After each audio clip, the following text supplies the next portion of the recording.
India TV 9 news Maharashtra.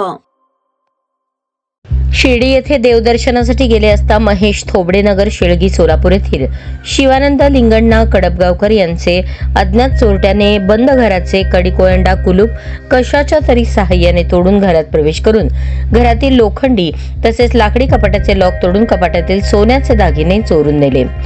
2 lakh रुपयांचे एकूण 40 gram वजनाचे सोन्याचे धातूच्या हातातील पाटल्या 75,000 रुपये, एक सोन्याचे धातूचे मिनी गंठण 15 ग्रॅम वजनाचे 25,000 रुपये, एक सोन्याचे धातूची 5 ग्रॅम वजनाची अमेरिकन गुलाबी रंगाचा खडा असलेली अंगठी 50,000 रुपये, एक जोड 10 ग्रॅम वजनाचे सोन्याचे कानातील रिंग असा एकूण 5,50,000 रुपयांचा मुद्देमाल चोरीस गेला आहे।